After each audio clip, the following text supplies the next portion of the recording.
오늘 우리에게 주시는 말씀은 룻기 1장 6절에서 13절까지 보겠습니다.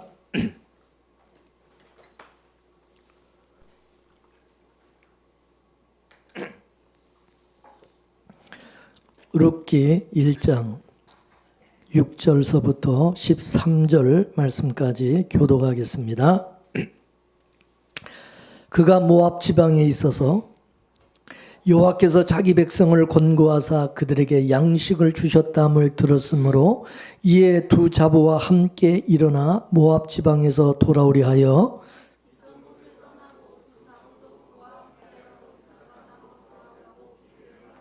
나오미가 두 자부에게 이르되 너희는 각각 어미 집으로 돌아가라. 너희가 죽은 자와 나를 선대한 것 같이 여호와께서 너희를 선대하시기를 원하며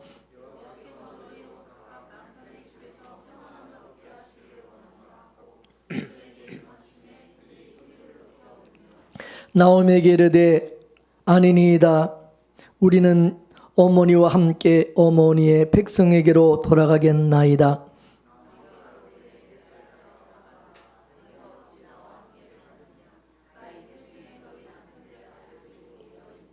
내 딸들아 돌이켜 너희 길을 가라. 나는 늙었으니 남편을 두지 못할지라. 가령 내가 소망이 있다고 말한다든지 오늘 밤에 남편을 두어서 아들을 생산한다 하자.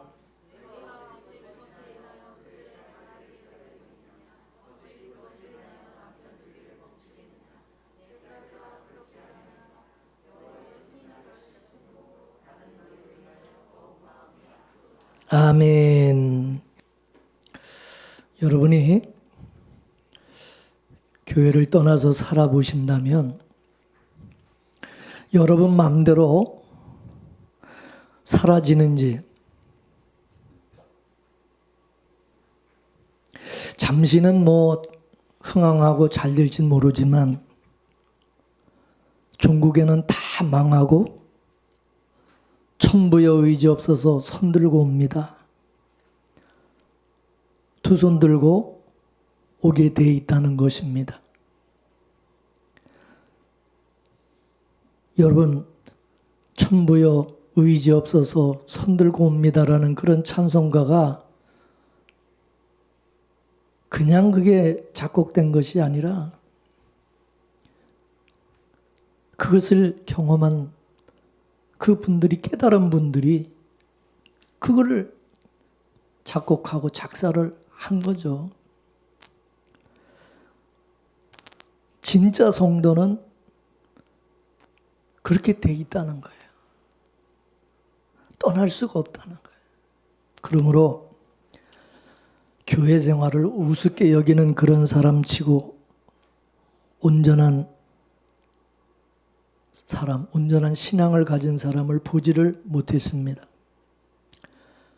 여러분, 오늘날 교회가 타락했다, 교회가 개판이다, 그러지 마십시오.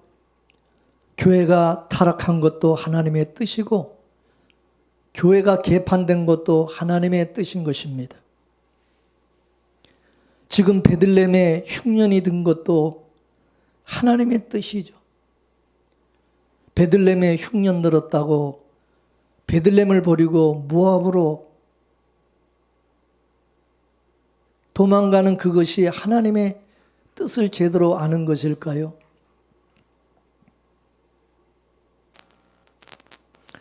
오늘 우리 성도들도 이 시대를 우리는 원망하고 오늘날 정치 경제가 잘못됐다고 비판하고 소리 높여 우리가 그것을 정죄하고 그러지만은 오늘 이 시대가 이렇게 되는 것도 이게 우연일까요?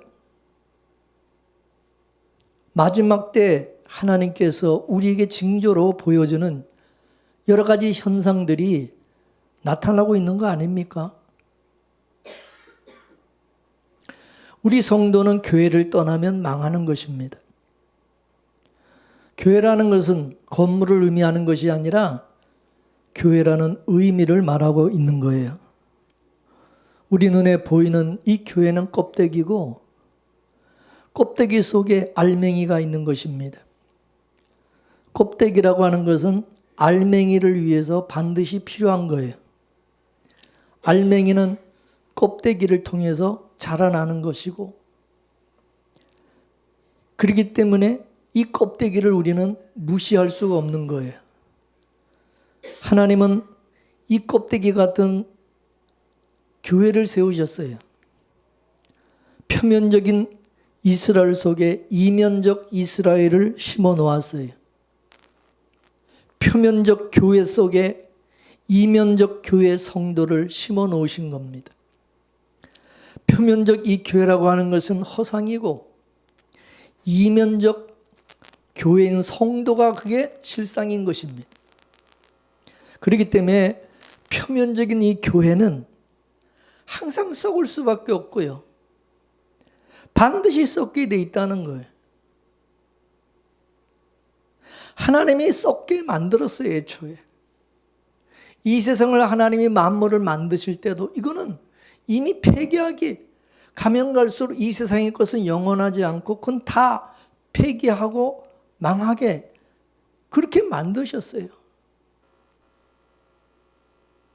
눈에 보이는 이 교회도 마찬가지예요. 요한계시록에 나오는 7교회도 그렇잖아요. 예배소 교회는 초대교회지만 그 교회도 점점점 시간이 가면서 어떻게 돼요? 라도의 교회로 변질되는 거예요. 타락하고. 예수님 오시기 전에는 교회 모습이 완전히 이게 세속화되고 음료와 같이 변한다는 거 아닙니까?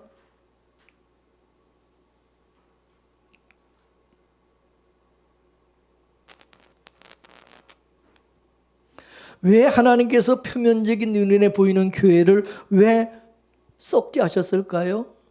이게 썩지 않으면 표면을 이면으로 붙잡기 때문인 것입니다. 다시 말해서 허상이 실상인 줄 안다 이거예요. 그리고 그 허상이 실상을 가릴 수가 있기 때문에 그런 거예요. 그래서 항상 역사 속에 나타난 이 가시적인 교회는 타락했어요. 영원하지 않아요. 그렇지만 그 속에 항상 진짜 성도가 일어났던 것입니다. 그러므로 교회 실상인 이 성도들은 허상인 이 교회를 가볍게 여기지 않는다는 겁니다. 교회 생활을 충실히 하는 거예요. 왜냐? 그 속에서 실상들이 나오기 때문입니다. 갈라디아서 4장 1절에서 7절까지 말씀을 한번 보겠습니다. 시작. 내가 또 말하노니 유업을 이을 자가 모든 것의 주인이나 어렸을 동안에는 종과 다름이 없어서 그 아버지의 정한 때까지 후견인과 청지기 아래에 있나니 이와 같이 우리도 어렸을 때에 이 세상 초등학문 아래에 있어서 종노릇 하더니 때가 참에 하나님이 그 아들을 보내사 여자에게서 나게 하시고 율법 아래에 나게 하신 것은 율법 아래에 있는 자들을 속량하시고 우리로 아들의 명분을 얻게 하려 하심이라. 너희가 아들인 거로 하나님이 그 아들의 영을 우리 마음 가운데 보내사 아바 아버지라 부르게 하셨느니라. 그러므로 내가 이후로는 종이 아니요 아들이니 아들이면 하나님으로 말미암아 유업을 이을 자니라. 아멘. 여기 보세요. 아들과 종이 있는데 그 아들은 유업을 이을 자다, 상속받을 자다 이게. 근데 이 아들을 하나님이 잠시 종의 수하에 두셨다고 말씀하고 있어요. 종이라고 하는 것은 율법을 말하는데 하나님의 백성이 율법 안에서 태어난다는 거예요. 그러나 하나님께서 때가 참에 아들을 보내서 율법 아래 종로로 타던 자기 백성들을 끄집어내신다는 거예요. 그러므로 자기 백성들이 정한 때까지는 이 율법 아래 있게 된다는 거예요. 이 율법이라고 하는 것은 표면적인 교회와 같은 거예요. 그 율법도 이 표면적인 교회도 하나님이 주신 거예요. 필요하기 때문에. 그래서 예수님은 율법 아래에 있는 우리를 율법 안에서 이렇게 어느 정도 이게 잘하지만은, 그러나 결국은 거기서 빼내서 구원하신다는 거죠. 사도 바울도 그렇잖아요. 사도 바울도 처음에는 율법 아래에 있었잖아요. 그 율법 아래에서 하나님이 불러내 주신 거예요. 율법은 바로 이 표면적인 교회와 같고, 그 속에서 부르심을 입고 빼내심을 입은 자기 백성들이, 그게 바로 곧 이면적 교회다 이거예요. 하나님께서는 율법이라는 껍데기 같은 이 표면적인 교회가 이면적인 알맹이 같이 진짜 교회인 성도들을 잠시 보호케 하신 거예요. 율법 교회는 성도를 보호하는 엄마의 자궁과 같은 거예요. 하나님은 어느 시대고 이 교회를 경시하고 멀리하는 자들을 하나님께서 징치하셨어요. 교회 생활을 등한히 하지 말라는 거예요. 모이기를 피하는 자들의 습관과 같이 하지 말라는 거예요. 모이기를 힘쓰라는 거예요. 칼빈은 이것을 알고 교회를 어머니라고 하면서 교회 밖은 구원이 없다고 말한 것입니다. 교회는 하나님의 백성을 양육하는 곳입니다. 그래서 진짜 복음을 아는 성도는 교회를 가까이 하게 돼 있고 교회를 귀하게 여기게 돼 있는 거예요. 교회는 하나님의 백성을 양육하는 곳이에요. 진짜 복음을 아는 성도는 그래서 이 교회가 어머니같이 나를 보호해주고 키워주는 그런 곳이라는 걸 알아요. 진정으로 복음을 안다면, 예수님을 사랑한다고 한다면 교회가 타락을 했든지 안 했든 상관하지 않고 그 안에서 오직 주님만 바라보고 사는 거예요. 사람을 바라보니까 시험에 드는 거지. 여러분, 예수님만 바라보는 사람 시험 들 일이 없어요. 예수님을 바라보지 않고 자꾸 사람을 보니까 시험 들어가지고 뭐 교회를 떠나고 교회도 안 다니고 뭐 그러는 거예요, 그게. 그러므로 진짜 복음을 안다고 한다면 누가 나를 이단이라고 하든 말든 자기가 받은 그 은혜로 봉사하고 섬기면서 살면 되는 겁니다. 싸울 필요도 없어요. 억울하다고 뭐 하면, 억울하다고 하나님께 토설하면 되는 거예요. 내가 복음을 정말 안다면 내가 어떤 곳에 있느냐, 그건 문제가 되지 않아요. 정말 예수를 아느냐, 복음을 아느냐가 중요한 거예요. 성도는 무슨 독을 마실지라도 해를 입지 않는다고 말씀했어요. 즉 무슨 말을 들어도 미혹되지 않는다는 거예요. 아무리 이단들이, 가짜들이 그냥 유혹하고 현혹을 해도 이 진짜 성도들은 거기 넘어가지도 않고 귀도 안 그리고 눈도 안 돌린다, 그 말입니다. 그렇기 때문에 복음이 증거되지 않는 교회에 있어도 주님을 사랑하는데 아무 문제가 안 돼요. 구태여 교회 안 다닐 필요가 없는 거예요. 더 열심히 다니면서 내가 받은 은혜를 증거하면 되는 거예요. 내가 받은 은혜대로 살면 되는 거예요. 근데 우리는 복음이 증거되지 않는다는 핑계를 대고 교회를 아예 떠나서 살아요. 이는 섬기기 싫고 봉사하기 싫고 뭐 헌신하기도 싫고 뭐 그러니까 이런저런 핑계 대고 떠나는 거예요. 그냥 떠나려니까 그냥 떠나니까 또 그러니까 뭐 핑계를 대야 될 거 아니야. 이유를 대야지. 뭐 사람들이 또 알아주지도 않고 그러니까 떠나는 거지. 그래서 어줍지 않게 복음을 아는 사람들이 이게 문제예요. 무슨 대단한 진리를 발견한 것처럼 꼴값을 떨면서 또 아무것도 안 하려고 그러고 입만 살아가지고. 그러니 교회에서나 사람들에게 항상 거치는 자가 되고 부담을 주고 짐이 되고 하나 도움도 안 돼, 교회. 그 예수님의 이름은 이런 사람들 때문에 모독을 받고 욕을 먹는 거예요. 영광을 가리고. 진짜 복음을 아는 사람들은요, 복음을 안다고 나대지 않아요. 여러분 꼭 태권도 여러분 이제 6개월 정도 이제 배운 이제 파란 띠딴 뭐 이런 애들이 사람 두들겨 패고 다니는 거야. 태권도 좀 한다고. 진짜 복음을 맛본 사람들은 다 아는 척 그렇게 하지 않는다는 거예요. 교만하지 않아요. 진짜 은혜 받은 사람들은요 종영합니다. 곡식도 그렇잖아요. 익으면 익을수록 머리를 숙이잖아요. 성전 문지방에서 흐르는 그 물이 발목까지 차이고 그 물이 이제 무릎까지 차이고 그리고 허리까지 차서 온몸이 이게 차여져야 이게 되는 것인데 발목 정도 이제 찬 거 가지고 이제 다 찬 줄 알고 나대는 거예요. 온몸이 잠긴 성도는 묵묵히 이름도 없이 빛도 없이 헌신하는 것입니다. 이런 성도는 가는 곳마다 예수의 향기를 드러내게 돼 있고요. 누가 알아주든 알아주지 않든 간에 그런 거 개의치 아니하고 주님이 나에게 주신 은혜와 사명을 묵묵히 감당하는 거예요. 하나님께 받은 은혜가 너무나도 크고 귀하다는 것을 알기 때문에 모든 사람에게 빚진 자의 자세로 섬기면서 봉사하면서 사는 것입니다. 복음을 좀 안다고 하면서 교만하여 시건방 떨다가 사람들에게 외면당하고 알아주지 않으니까 뭐 이런저런 핑계 대면서 교회 떠나는 거예요.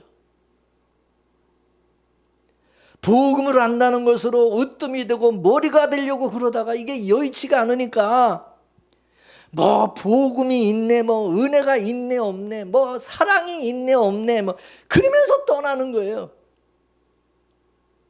다 이게 복음에 푹 잠기지 못해서 그런 겁니다.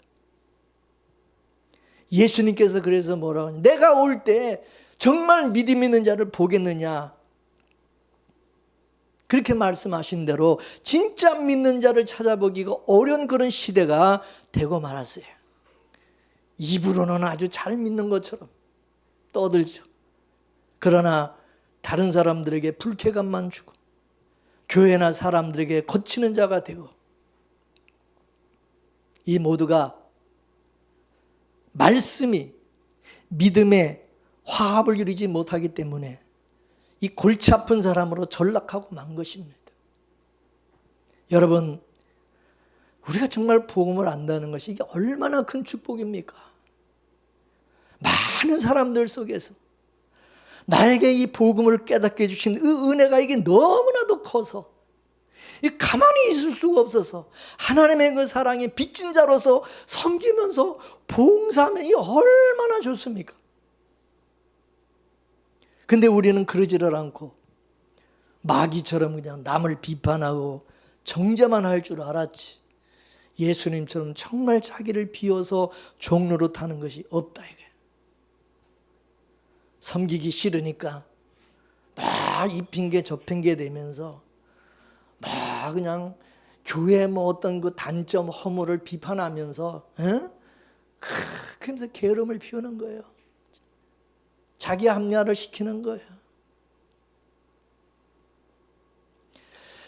여러분, 이 예배는 모임이고 그리고 사귐이에요. 사귐. 위로는 하나님과의 사귐이고 아래로는 우리 성도와 성도와의 사귐인 거예요.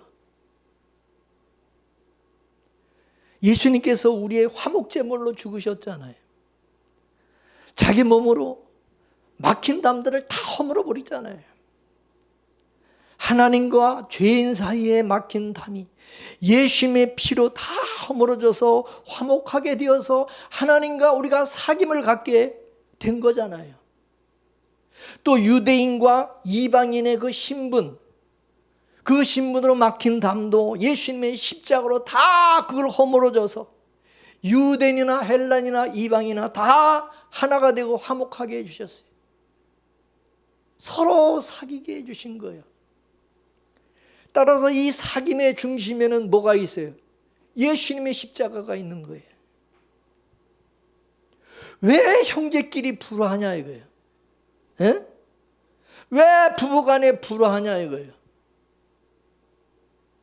왜 부모와 자식 간에 왜 불화하십니까? 왜 고부간에 갈등이 있는 것입니까? 왜 이웃 간에 갈등이 있습니까?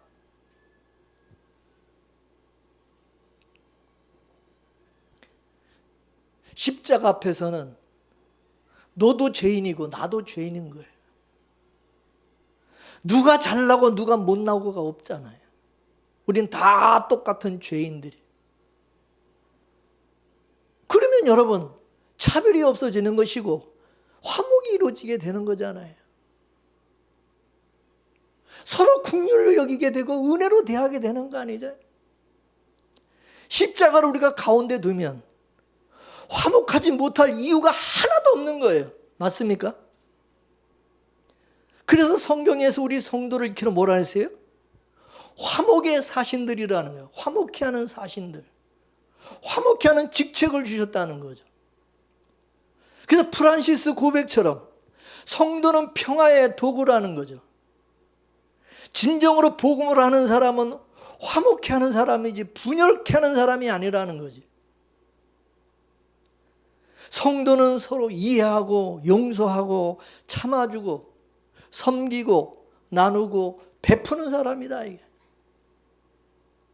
왜냐? 우리가 주님께로부터 이런 것을 다 받았기 때문에 그런 거예요. 예수님의 십자가는 화목의 십자가로서 하나님과 죄인을 화목하게 하시고 사람과 사람을 화목하게 해요. 예수님의 십자가로 이 차별이라는 것이 다 이것이 허물어졌기 때문에 그래서 진정한 사귐이 이루어지는 거예요. 그래서 한 성령을 마신 성도들은 서로 모이고 서로 사귀고 교제하고 그렇게 돼 있는 거예요. 그래서 교회는 한 성령 안에서 이 한 성령을 맞은 이 성도가 한 자리에 모여서 그리스도의 사랑을 나누고 이 땅에서 예수 안에서 한 몸으로 한 예수의 가족으로 예수의 영적 가족으로 살아가는 거예요.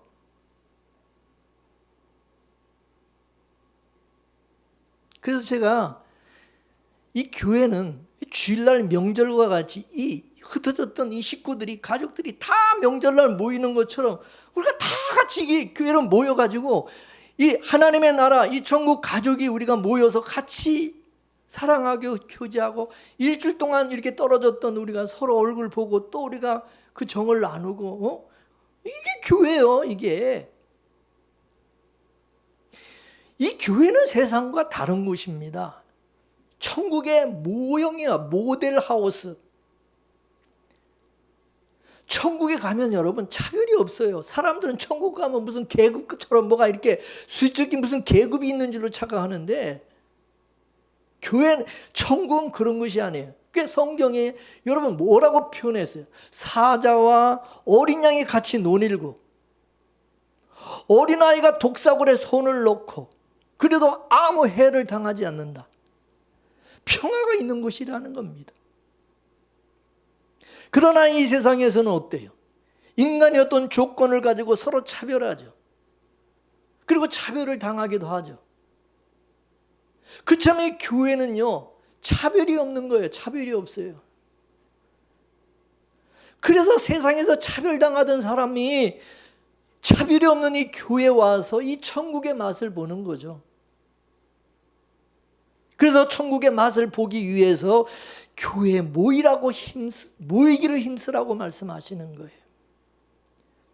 천국 백성은 그래서 교회에 모이기를 힘쓰게 되어 있다는 거죠. 그래서 모여서 우리 성도의 정체성을 확인하고 천국에 대한 소망을 우리가 가지게 되는 것입니다. 천국 백성이 교회에 나와서 하늘나라 소식을 듣고 또 함께 희노애락을 나누기 위해서 모이는 이 모임을 예배라고 하는 거예요. 그래서 초대교회는 어땠어요? 날마다 모여서 서로 교제했다잖아요. 고난을 당할수록 모여서 마라나타 마라나타 하면서 서로 위로하고 서로 격려하고 그랬다는 거죠. 여러분, 복음이라는 것은 생명이기 때문에 이게 삶으로 나타나게 돼 있다는 겁니다. 그래서 살아있는 복음을 받은 자라고 한다면 당연히 복음이 함유하고 있는 그 내용이 삶으로 나타나게 돼 있다는 거죠. 삶으로 나타나지 않는 그 복음은 다 가짜다. 삶으로 증거되지 않는 그 생명은 죽은 생명이다. 그래서 야고보서에서 뭐라 그랬어요? 행함이 없는 믿음, 그거 다 가짜 믿음이고 귀신의 믿음이라는 거예요. 죽은 믿음이라는 거예요.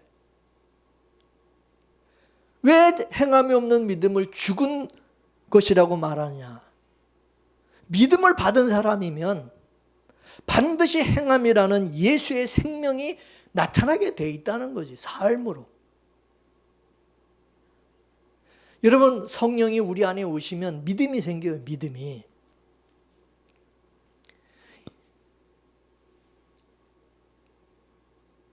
믿음을 나에게 주셨다는 것은, 성령이 오셨다는 것은 뭐냐? 예수님이 내 안에 오셨다는 거예요. 예수님이 함께 하신다는 거예요. 그러면 내가 믿음을 받았다는 그 얘기는 예수님이 내 안에 와 계신다, 그 말이에요. 그래서 믿음을 받은 사람은 뭐예요? 예수님이 주인이요.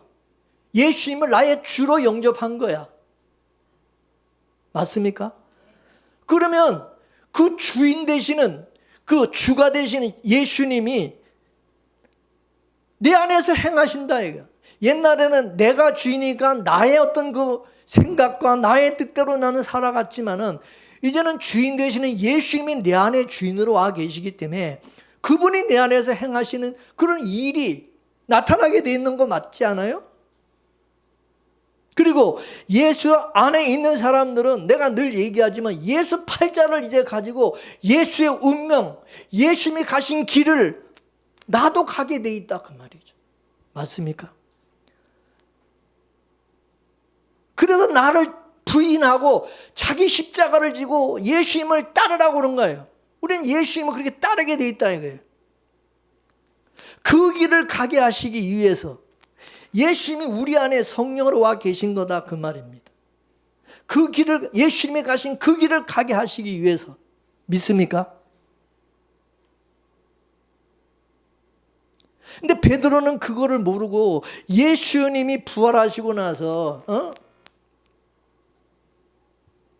도망갔죠. 제자들 데리고 고기 잡으러 우리 가자. 예수님도 이제 떠나시고 죽으셨고 뭐 아무 낙도 없고 그냥 우리 또 살 길 찾아가자. 그 갈릴리 바다 옛날로 돌아가서 다시 고기 잡느라고 옛날로 돌아갔죠. 그러나 예수님이 찾아가셔서 새벽에 찾아갔죠. 새벽까지 찾아가서. 그래서 어떻게 했습니까? 예수님이 가신 그 길을 베드로도 가게 하신 거예요. 결국 베드로도 예수님처럼 십자가에 거꾸로 매달아 숨겨 죽었어요. 왜 예수님이 베드로를 찾아가는 겁니까? 왜 예수님이 우리에게 찾아오셔서 우리 안에 계십니까? 예수님이 가신 그 길을 가도록 하기 위한 거다. 아멘이십니까?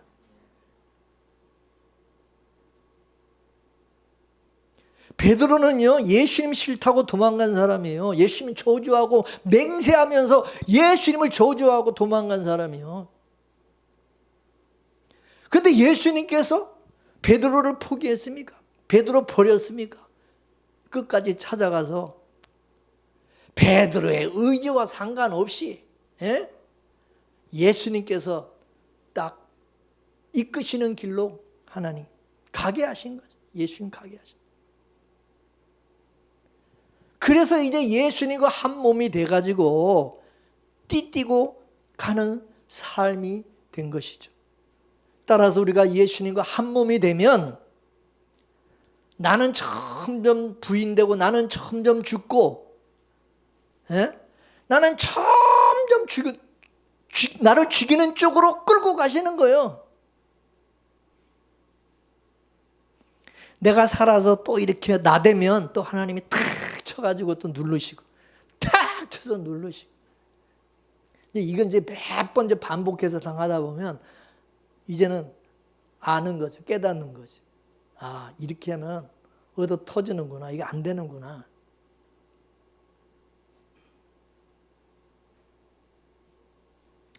그래서 이제는 누가 나를 핍박하면 용서하고, 누가 나를 욕하면 축복하고, 누가 빼앗으면 그냥 나눠주고, 겉옷을 달라 그러면 속옷까지 줘버리고, 오리를 가자 그러면 심리까지 가주고. 여러분, 이게 우리가 할 수 있는 일이냐는 거예요. 여러분, 우리 본성은요, 우리 인간의 본성은 절대 우리는 그렇게 할 수가 없는 거예요. 예? 남의 거에서 뺏어가지고 내가 그거 챙기려고 그러지. 여러분, 이거 등신이지, 등신 바보. 이렇게 살면 등신 바보요. 근데 여러분, 사도들이나 초대교회 성도들이 이런 삶을 살았다는 거예요. 이 바보 같은 삶을 사는 거예요.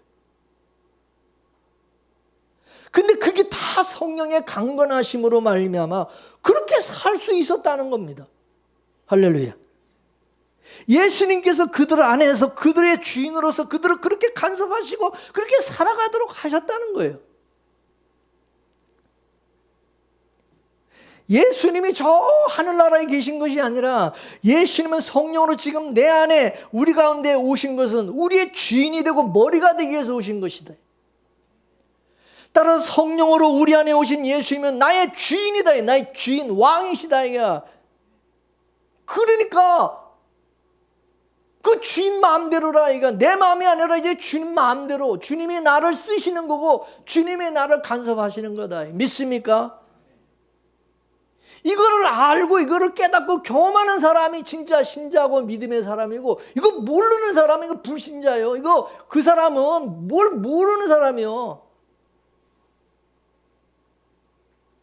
신앙생활 헛하는 거야. 그럼 또 모르고서 신앙생활하면 뭐예요 그게.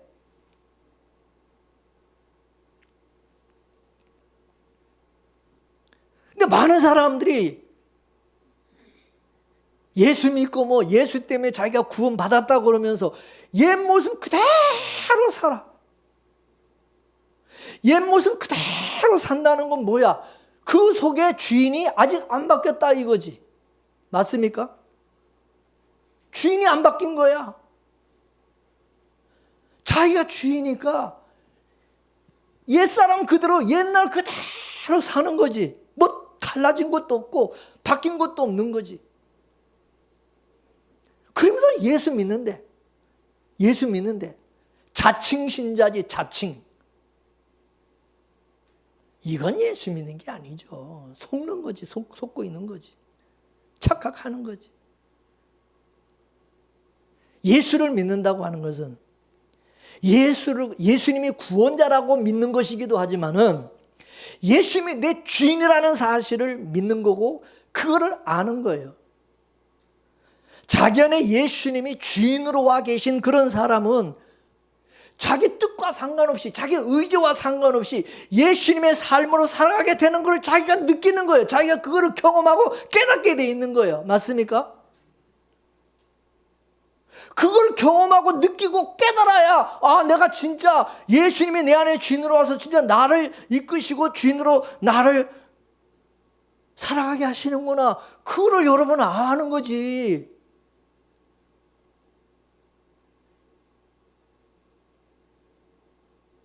그런 게 있느냐는 거예요. 그런 게 진짜 있느냐는 거지.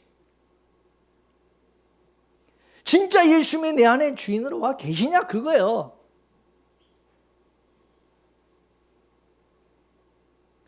예수님이 내 안에 주인으로 와 계시면 뭐라고 그러냐? 주님이 주님의 이름을 위하여 주의 이름을 위하여 우리를 간섭하시고 의의 길로 인도하신다고 말씀했어요. 믿습니까? 주님의 이름 때문에 하나님의 이름 때문에 그렇게 하신다는 거예요. 자, 에스겔 20장 9절에서 14절까지 말씀을 여러분 읽어보겠어요. 자, 시작. 그러나 내가 그들에 거하는 이방인의 목전에서 그들에게 나타나서 그들을 애굽 땅에서 인도하여 내었나니 이는 뭐를 이루냐? 내 이름을 위함이라. 내 이름을 그 이방인의 목전에서 더럽히지 않으려 하여 행하였습니다. 그러므로 내가 그들로 애굽 땅에서 나와서 광야에 이르게 하고 사람이 준행하면 그로 인하여 삶을 얻을 내 율례를 주며 내 규례를 알게 하였고 또 나는 그들을 거룩하게 하는 여호와인 줄 알게 하여 내가 내 안식일을 주어 그들과 나 사이에 표징을 삼았었노라. 그러나 이스라엘 족속이 광야에서 내게 패역하여 사람이 준행하면 그로 인하여 삶을 얻을 나의 율례를 준행치 아니하며 나의 규례를 멸시하였고 나의 안식일을 크게 더럽혔으므로 내가 이르기를 내가 내 분노를 광야에서 그들 위해 쏟아 멸하리라 하였으나 내가 뭐를 위해서? 내 이름을 위하여 달리 행하였었나니 내가 그들을 인도하여 내는 것은 목동한 열국 앞에서 뭐를? 내 이름을 더럽히지 아니하려 하였음이로라. 여러분, 하나님께서 이스라엘 백성을 출애굽을 시킨 것은 이스라엘 백성 때문에요? 예수님의 이름 때문에 어땠어요? 누구 때문에? 이스라엘을 위해서. 이스라엘이 너무 고생하고 학대를 당하고 너무 힘들게 비참하게 사니까 불쌍해가지고 그런 게 아니라 하나님의 이름 때문에 출애굽을 시킨 거라 그거예요. 우리는 착각해요. 하나님께서 나를 위해서 뭐 나를 구원해 주신 것처럼 나를 사랑하셔서, 물론 사랑하셔 그러겠지만 아니에요. 목적은 뭐냐? 이유는 뭐냐? 하나님의 이름. 생각해 보세요. 하나님의 택한 하나님의 백성이 애굽에서 바로의 종이 돼가지고 종로로 타고 있어요. 예? 그럼 여러분, 사람들이 그걸 보면 하나님을 무시하겠죠. 그죠? 에이.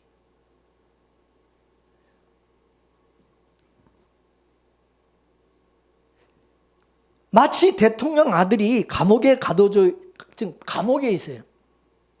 그럼 대통령 체면이 뭐가 되겠어요? 예? 그러니까 빼내는 거야. 하나님의 백성이 애굽에서 종로로 타고 있으니까 하나님의 이름이 먹칠을, 하나님의 얼굴에 똥칠을 하고 있는 거야, 쉽게 말해서. 그래서 모세가 바로한테 가가지고, 야, 우리 아버지 여호와가 그러시는데, 예? 하나님의 백성인 이스라엘을 내놓으라고 그러신다. 내놓으래. 그러니까 바로가 비웃으면서 뭐라 그래요? 야, 여호와가 누구냐? 예? 여호와가 누군데 감히 나한테 뭐 이스라엘 내놓으라 말라 그러냐? 그러면서 아주 조롱하고 비웃는 거야. 이스라엘 백성이 그따구로 살아가니까 아주 바로가 하나님을 알기로 아주 우습게 여기는 거야. 쉽게 완전히 무시해버리는 거야. 이게 하나님의 이름에 완전히 먹칠을 하는 거야. 이 존귀하신 전능하신 하나님이 완전히. 누구 때문에? 이스라엘 백성들 때문에. 이스라엘 백성이, 하나님의 백성이, 하나님의 자녀들이 지금 애굽에서 종로로 모습노릇 타고 있으니까 아주 바로를 비롯해서 이방 열방들이 하나님을 아주 우습게 보는 거예요. 우습게. 그래서 하나님이 자신의 이름 때문에 애굽의 바로를 작사를 내고 자기 백성을 애굽에서 전혀 다른 이제 광야로 그냥 빼내버린 거예요. 그리고 나서 어떻게 합니까? 닭따를 하는 거예요. 예? 여러분, 사람들이 보는 데서는 뭐라고 안 그러지? 예? 델고 아무도 없는 골방에 데리고 가서 죽여버리는 거잖아. 예? 하나님께서 광야로 딱 끄집어낸 다음에 어떻게 했어요? 십계명 주시고 율법을 주시고 안식일의 제도, 그리고 뭐 이렇게 살아야 된다, 저렇게 살아야 된다는 체근을 하잖아요. 이스라엘을 거룩하게 만드신, 거룩하게. 똑바로 해라 이거야. 너 때문에, 니들 때문에 내가 지금 욕먹고 내가 무시당하고 있다 이거지. 여호와의 거룩한 이름 때문에 그렇게 하시는 거라는 거예요. 애굽을 부정한 곳이라고 한다면 광야는 거룩한 곳입니다. 광야는 애굽하고 완전히 다른 세계예요. 하나님의 말씀과 은혜로 살아가는, 여긴 거룩한 세계예요.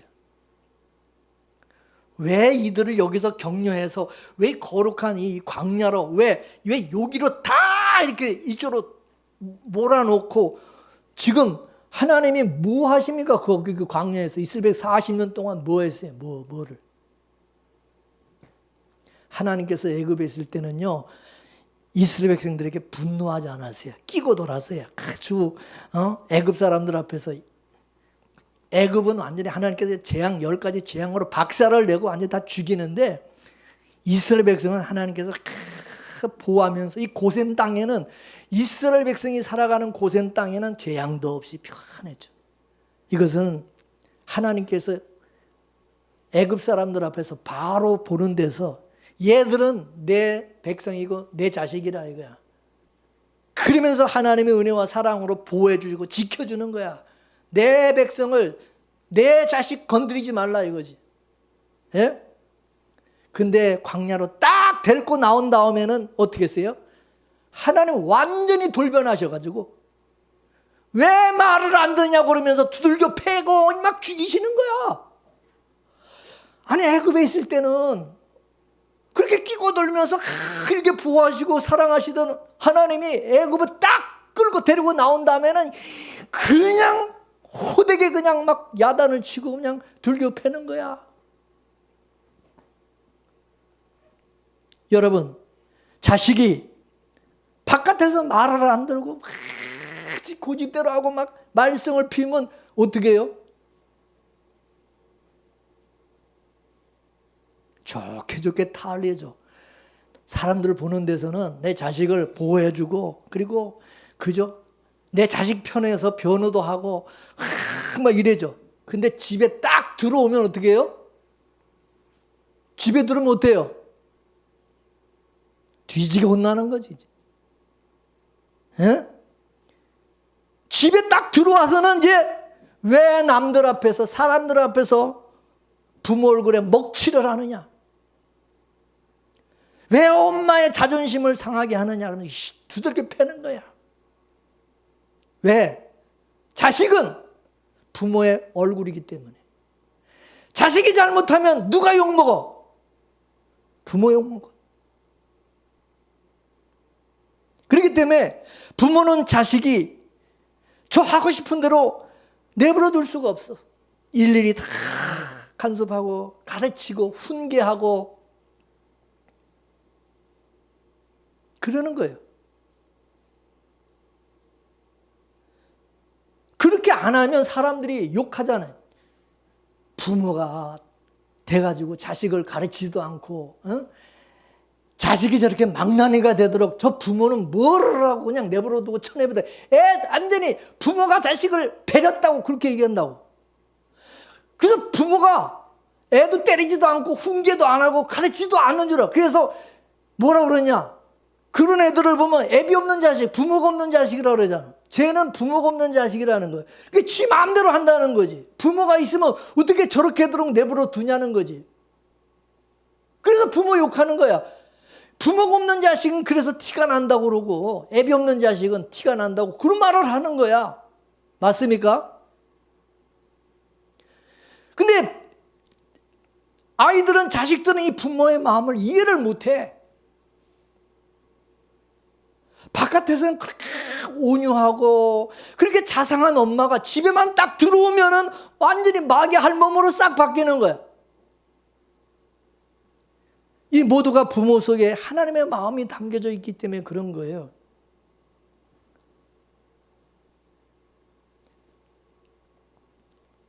우리가 새 언약을 맺은 것도 우리가 하나님과 새 언약을 맺은 것도 여호와의 이름 때문이라는, 이름. 다시 에스겔 36장 22절에서 32절까지 말씀 한번 또 보겠어요. 시작. 그러므로 너는 이스라엘 족속에게 이르기를 주 여호와의 말씀에 이스라엘 족속아 내가 이렇게 행함은 너희를 위함이 아니요 뭐요? 너희가 들어간 그 열국에서 더럽힌 나의 거룩한 이름을 위함이라. 열국 가운데서 더럽힘을 받은 이름 곧 너희가 그들 중에서 더럽힌 나의 큰 이름을 내가 거룩하게 할지라. 내가 그들의 목전에서 너희로 인하여 나의 거룩함을 나타내리니 열국 사람이 나를 여호와인 줄 알리라.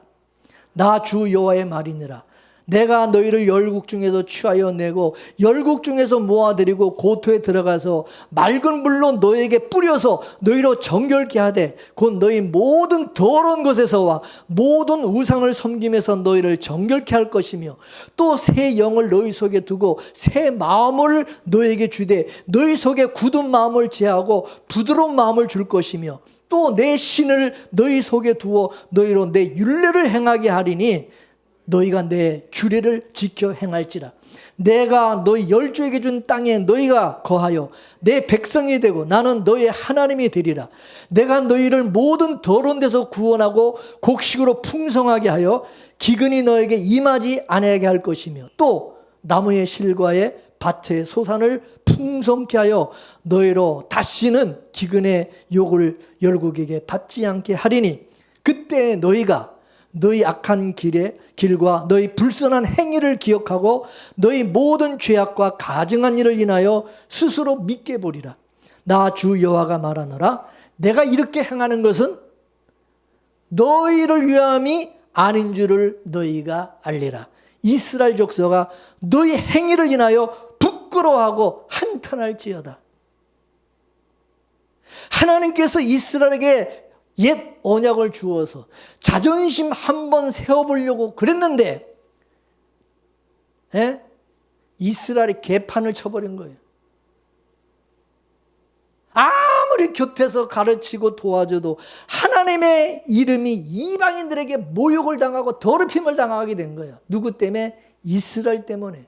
그래서 하나님께서 열국 중에서 취하여 내고 열국 중에서 모아 데리고 고토로 들어가서 그 다음서부터 게요 맑은 물로 뿌려서 정결케 하고 모든 더러운 것에서 모든 우상을 섬김에서 정결케 하는.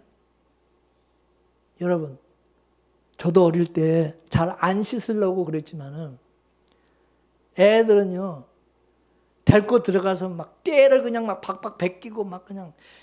요즘 애들은 하도 씻어가지고 깔끔하지만 옛날에 제가 자랄 때만 해도 까마귀 사춘이라 해가지고 그냥 때가 그냥 시커멓게 그냥 이게 그냥 더덕더덕 그냥 이 굳은 살처럼 이상하죠. 그거를 그냥 뿔커가지고 막 그거를 뺏겨내려면 막 얼마나 이게 피부가 다 이게 벗겨지고 막 시뻘개서 피가 날 정도로 얼마나 아픈지 몰라요. 그러니까 안 씻으려고 그래. 그게 도망가려고 그러죠. 이게 깨끗하게 하는 것이 이게 얼마나 여러분 힘든 건지. 나는 괴로운 거야. 나는 더러운 대로 살고 싶은데 걸어가신 하나님께서 그냥 달달 볶는 거지. 그냥 더러운 거 다 뺏겨내버리고 딱. 그러면서 뭐라 그래요? 새 영을 그들 속에 두고 새 마음을 주어 육신에서 굳은 마음을 제해버리고 부드러운 마음을 줍니다. 또 성령을 그들 속에 두어가지고 하나님의 율례를 행하게 하고 하나님의 규례를 행하게 하신다고 그러잖아. 그냥 꼼짝마야. 이제 하나님이 직접 우리 안에 들어오셔서 성령으로 오셔가지고 율례와 법도를 지키게 하신다는 거지. 죄를 미워하게 하신다는 거지. 왜? 하나님의 백성이니까 계속해서 그딴 식으로 살면 이게 하나님의 이름이 완전히 이게 더럽혀지니까. 그러니까 성령 받은 성도가 옛날처럼 과거처럼 살 수 없다는 거예요. 아멘이십니까? 왜? 이제는 성령께서 끼고 앉아가지고 말씀대로 살도록 맨날 가르치고 간섭을 하시기 때문에 그렇다는 거예요. 예? 여러분 자식도 그렇잖아. 학교 가서 오면 숙제시키고 물으면 옆에서 끼고 앉아가지고 가르쳐주고 부모가 막 닥달을 하잖아. 애는 나가서 놀고 싶고 공부 안 하고 싶은데 그러면 안 되니까. 옛날에 우리가 죄를 지어도요 내버려 뒀어요. 옛날에는 그냥 감각 없이 우리는 그냥 살아서. 근데 이제는 옛날처럼 살고 싶어도 살 수가 없어. 살 수가 없어.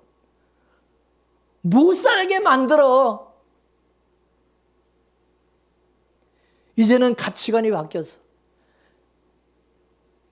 옛날 방식으로 살 수가 없어. 성도가 여러분 거듭나게 되면 나타나는 게 있어요. 뭔지 아세요? 마치 엄마가 아이를 임신하게 되면 입덧을 하게 되잖아. 아이가 내 속에 지금 들어와 있어요. 아기가 지금 내 뱃속에 들어와 있어요. 그러면 엄마의 몸은 이 아이 중심으로 바뀌어요. 먹는 것도 아이가 먹고 싶어 하는 것을 먹게 돼 있고. 이게 뭐냐? 입덧이라고 그러는 거예요. 이 입덧은 이제 아이가 엄마를 주장하는 거지. 이 엄마는 이제 아이의 주장 따라서 이제 살게 되는 거예요. 먹는 것도 그렇고 다. 바뀌는 거야. 그게 변화야. 변화. 지금 예수님이 우리 안에 아기처럼 우리 안에 와 계셔. 오셨어. 그러면 우리에게서 이제 나타나는 게 있어. 입덧과 같은 것이 나타나. 입덧. 예전처럼 내가 좋아하는 대로 살 수가 없어. 예전처럼. 또 그걸 먹으려고 그러면은 이게 거부반응이 일어나가지고 이게 받아들이지가 않아. 이게 그걸 거부를 하는 거야. 근데 전혀 옛날엔 먹지도 않았던 낯선 것을 먹게 되고 그걸 찾게 돼. 그런 걸 사다 달라고 그러고. 맞습니까? 내가 옛날에 예수 믿기 전에는 내가 내 중심으로 살았어. 근데 예수님을 믿고 예수님이 내 안에 이제 오시고 나서부터는 이게 안 돼. 남을 배려하게 되고 이해하게 되고 용서하게 되고 참아주게 되고 섬기게 된다 그 말이야. 예수님이 우리 안에 오셔서 마치 이게 입덧하는 것처럼 이 옛날에 안 하던 짓을 해. 신령한 말씀을 자꾸 듣게 하시. 말씀을 자꾸 듣고 그 말씀대로 살고 행하기만. 이거는 마치 입덧하는 엄마가 생전에 먹지도 않는 것을 먹는 것 같은 거예요. 따라서 예수님을 모시고 살아가는 성도는 반드시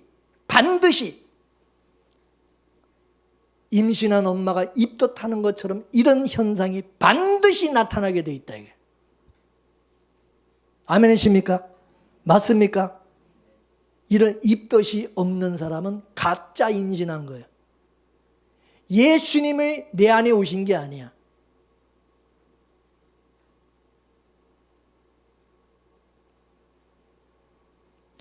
예수님이 없으니까 예수님의 마음이라는 이 입덧이 이게 안 생기는 거야.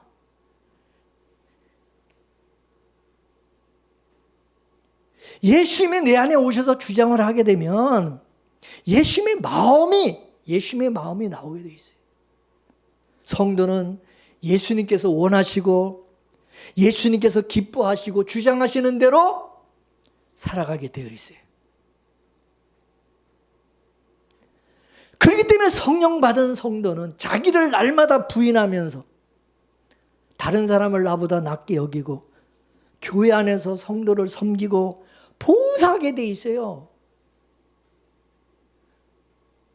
섬김을 받으려고 하는 게 아니라 종과 같이 다른 사람의 발을 씻겨주는 자가 된다 이거예요. 이거를 이제 사람들이 예수 믿고 변했다고 그러는 거예요. 예수 믿고 사람 변했다고. 예수님이 간섭하시기 때문에 성도는 자기를 부인하고 예수님과 주님의 몸된 교회와 성도를 섬기는 그런 삶을 살게 되어 있는 거예요. 내가 그리고 싶어서가 아니라 이게 성령께서 주님이 내 안에서 그렇게 행하게 만들어. 이런 것이 없잖아요. 이런 삶이 나타나지 않는 사람은 죽은 믿음이야. 그냥 관념으로 그냥 재미로 교회 다니는 거지 뭐. 여러분 열매로 나무를 안다 그랬잖아. 우리 성도에게는요. 예수님의 자존심이 있어. 예수님의 자존심. 예수님의 이름. 그래서 우리 성도의 이름에 이마에 뭐가 새겨져 있다고? 여기? 어린 양의 이름이 다 새겨져 있는 거예요. 누구 새끼냐? 예수님, 주님의 새끼들이다. 주님의 거다 이게. 우리 성도는 예수님의 얼굴이야. 예수님의 얼굴. 내가 잘못하면 예수님 얼굴에 먹칠을 하는 거야. 똥칠을 하는 거야. 자식의 잘못은 부모의 얼굴에 먹칠을 하는 거 똑같은 거야. 그래서 부모가 자식을 초달을 하고 책망을 하고 바른 길로 인도하고 가르치고 닥달을 하는 거야. 이 다 부모의 자존심과 체면 때문에 그런 거야. 너 때문에 내가 아주 죽겠다 못 살겠다 그러잖아. 부모들이. 그래서 엄한 부모 밑에서 자란 아이일수록 많이 얻어 터지고 혼나고 간섭을 당하게 되는 거예요. 맞습니까? 하나님께서 왜 나오미를 이렇게 달달 묻고 왜 이렇게 나오미를 이렇게 때리고 죽이고 막 이렇게 하시냐 이거야. 나오미가 모압으로 도망간 다음에 이걸 알았어요. 아, 내 인생이 이게 내 마음대로 내가 살고 싶다고 사는 게 아니고 내가 여기서 살고 싶다고 뭐 이 살 수 이게 아니구나. 이거를 깨달은 거야. 내 주인은 따로 있구나. 그걸 알았어요. 여러분 우리도 똑같아요. 우리가 이걸 진짜 깨달을 즈음에는 아마 다 망하고 난 다음에 다 망하고 난 다음에 우리 인간은 이렇게 한마디 척하면 알아듣는 인간들이 아니라 그죠?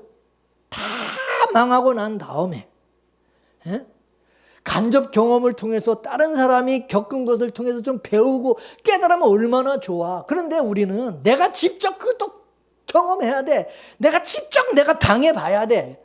그리고 나 이제 후회를 하고 그 나중에 그걸 깨닫는 아주 미련한 종자들이다 이거지. 나오미는 지금까지 자기를 위한 하나님을 섬겨왔어요. 그래서 자기 살기 위해서 모압으로 내려갔고 하나님께서 모압에 내려가면 거기서 하나님이 잘 먹고 잘 살게 해줄 줄로 그렇게 도와줄 줄 알았지. 이게 바로 애굽의 신관이고 우상숭배 신앙이 우상숭배 신앙. 그래서 하나님은 모압에서 나오미에게 하나님은 너를 위한 우상과 같은 그런 신이 아니다. 그거를 알게 해주시고 깨닫게 하신 거예요.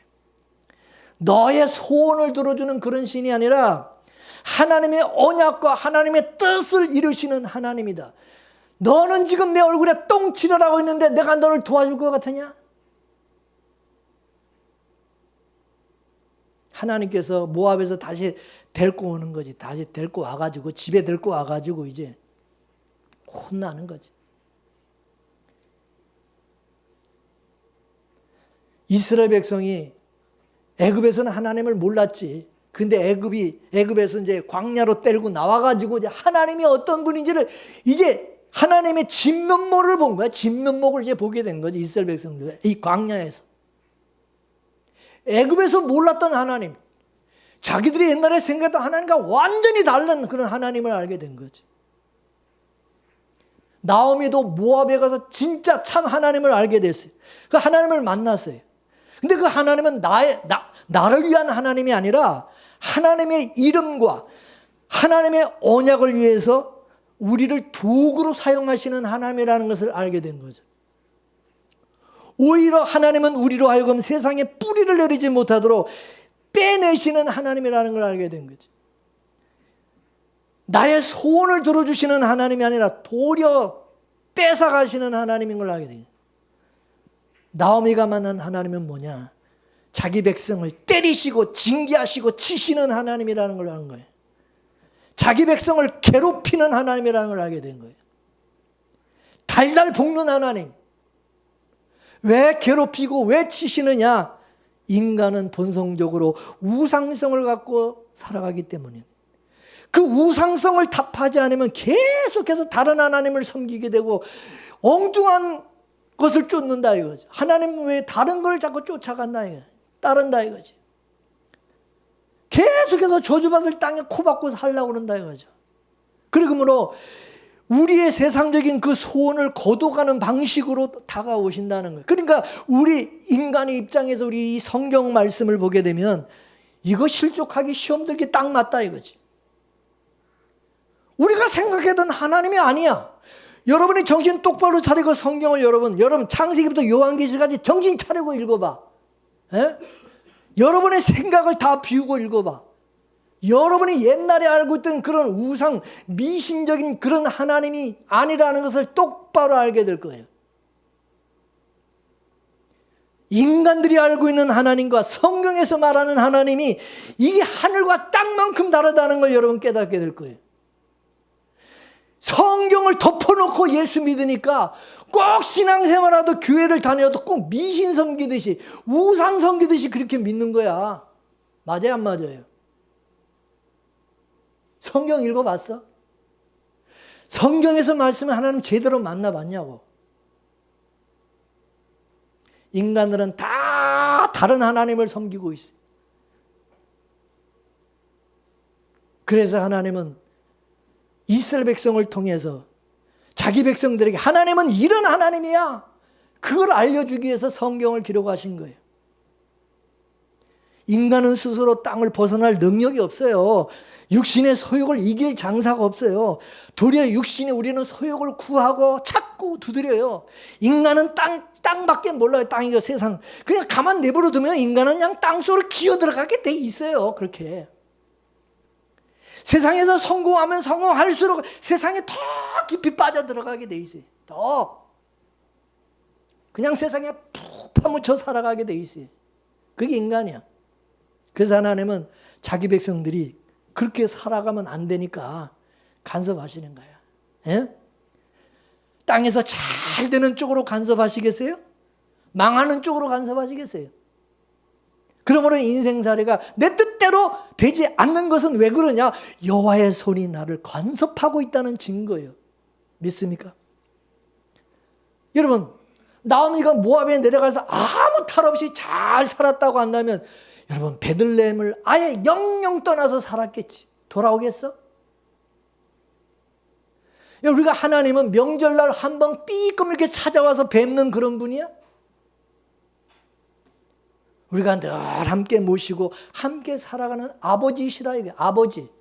아버지 믿습니까?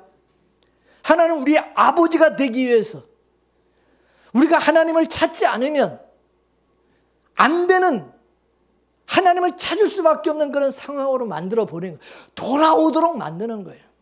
그래서 성경은 이같이 망하게 하시는 하나님을 뭐라고 그러냐? 복 주시는 하나님이야. 사랑의 하나님.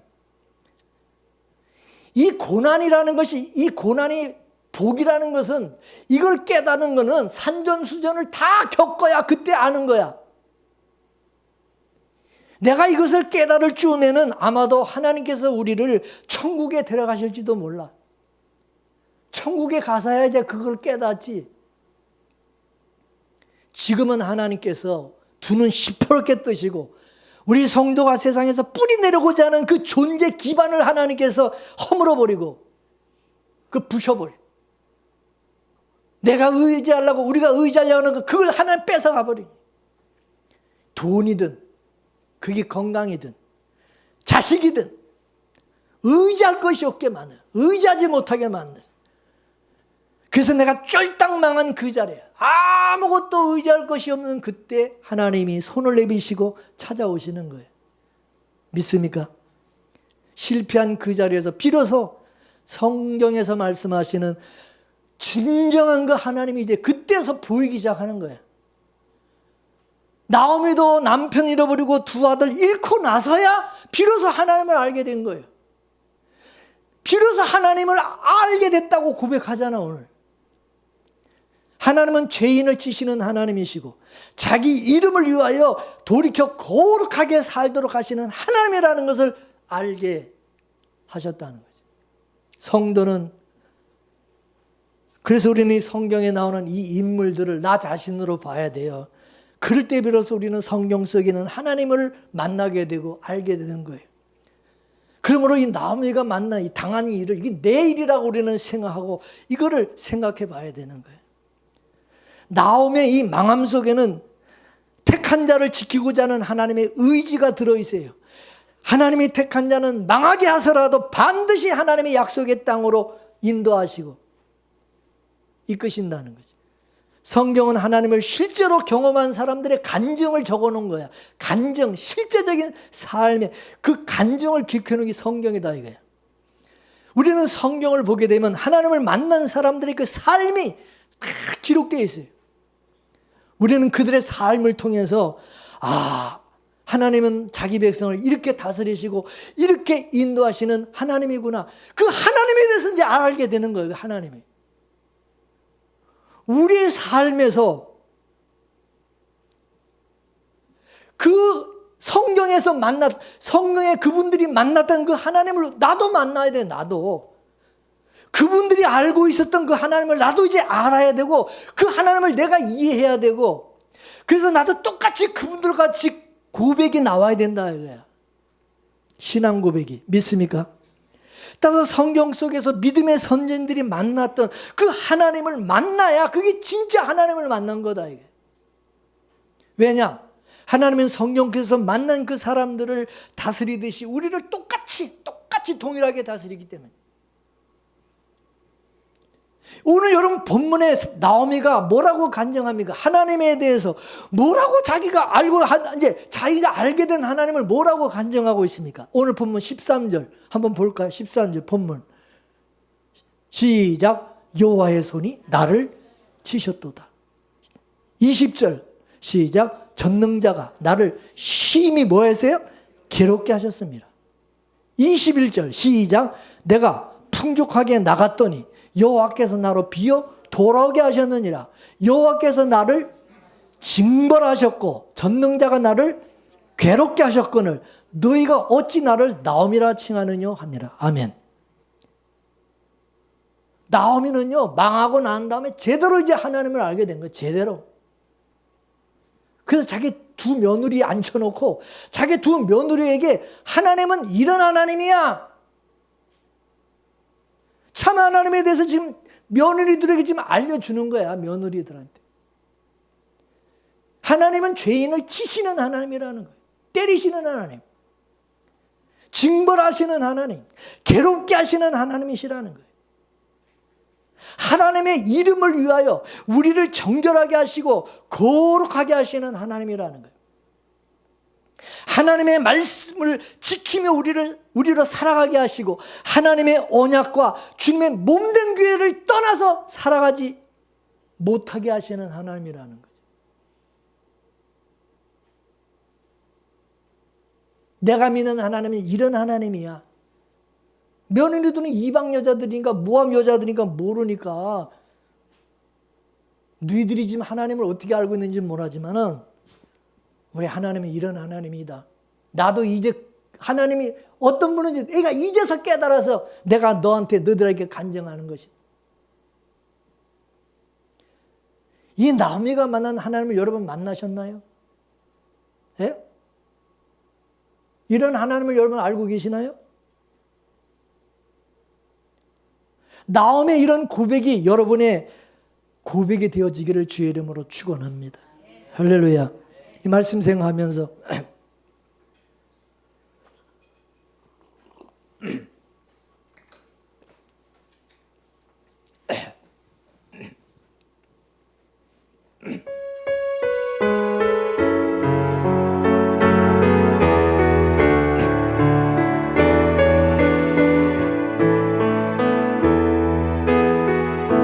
주께 가오니 날 새롭게 하시고 주의 은혜를 부어주소서.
날개쳐 올라가듯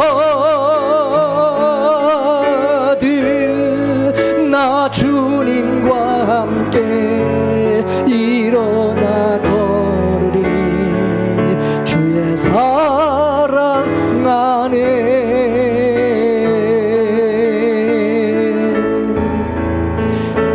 나의 눈 열어 주를 보게 하시고 주의 사랑을 알게 하소서.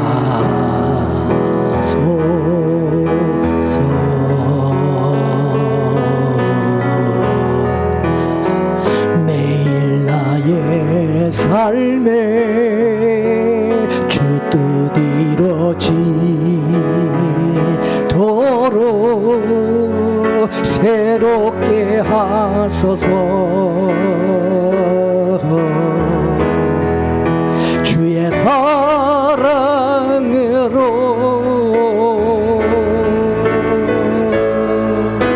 주 사랑 나를 붙드시고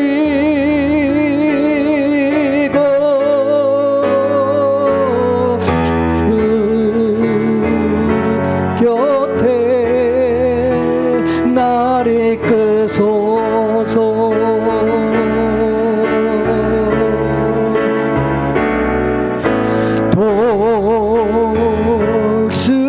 독수리 날개쳐 올라가듯 나 주님과 함께 일어나 걸으리. 주의 사랑 안에